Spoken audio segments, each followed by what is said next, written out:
What's up, ladies and gentlemen? It's your boy Veteran Novice coming to you from my backyard. I wanted to have a little calm and serenity when I decided to talk about one of my least favorite subjects, being Colin Kaepernick. So this past week, his number 7 all-black jersey was re-released. Of course, it sold out, and every woke skull or soul in America probably purchased a jersey, to make sure Colin Kaepernick stays paid while he's been unemployed by the NFL. So I wanted to take this moment to acknowledge the 2 times that I feel Colin Kaepernick was right about something. Even people you don't like, you disagree with, you have to acknowledge when they're right. We can't make it anywhere in this world. We can't make any progress unless you realize and acknowledge when 2 people are right. When people are right, say have some agreement, make some progress. Got to be pragmatic about these things. So the first time Colin Kaepernick was right, this past week, he released a statement discussing the NFL's stance, playing of the Black national anthem, allowing players to kneel.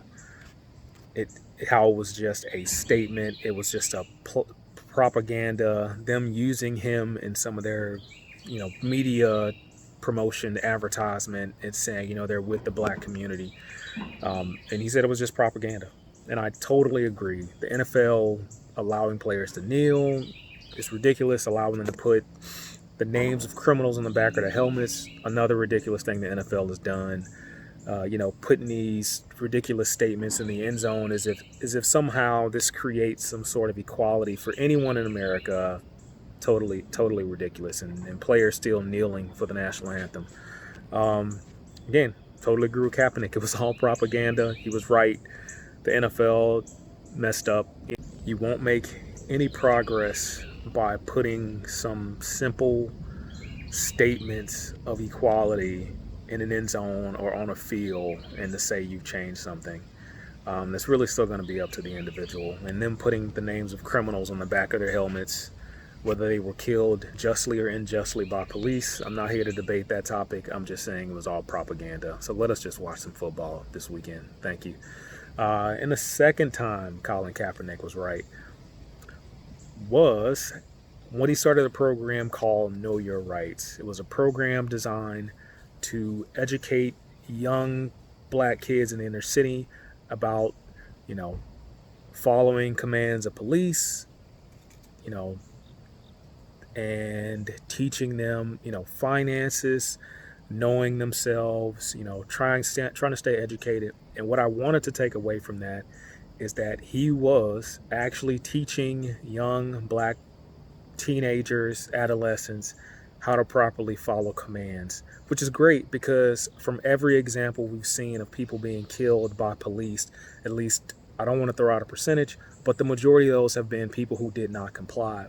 However, he is targeting the wrong audience. The people he needs to be targeting are people like, the 20 to 45 age demographic of people who've had previous run-ins with the police, who have, prior convictions, who either have something to fear when having an interaction with the police, and people who are known not to follow lawful orders given by police officers.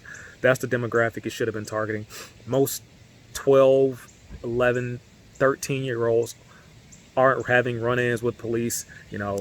We can exclude the example of Tamir Rice because, again, that is one of those situations to where a kid took off the marker identifier on a plastic toy gun to make people believe that it was a real weapon.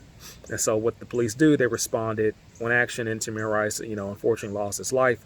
But again, those are rare occurrences, just like all these incidents of Black men being killed by police are rare occurrences. Most of them are due to the fact these Black men are not compliant with police when they are stopped, when someone calls the police on them for committing a crime. So again, Colin Kaepernick was right, but he was targeting the wrong audience. And so the people that he was targeting, they're not going to run into the police. These kids are probably, there just to say they met a celebrity, some football player or some athlete that was involved with the program. I know one of the videos that I'm going to post in this link in the bottom was them giving a demonstration, and Benjamin Crump, the attorney, the civil rights attorney, who somehow is everywhere. He is like omnipresent when it comes to civil rights cases. He's there everywhere, and he is paid. But he was there with Colin Kaepernick, explaining to these kids, hey, comply. Do what the officer tells you to do. Don't make any sudden movements. I mean, there aren't many times when the officers are shooting people for making sudden movements during traffic stops. I mean, can someone show me the data on that? No, you can't. But but you can show me the data that supports that most of the men that are non-compliant are putting their own lives at risk when they're having involvement with police officers, especially most recently. So just to take away, 2 times he was right. I just wanted to acknowledge that. You will never hear me say that again about Colin Kaepernick. Hopefully I will never have to discuss his name, except if it can get me more clicks and watches on my video. So stay tuned, more content's coming. Peace.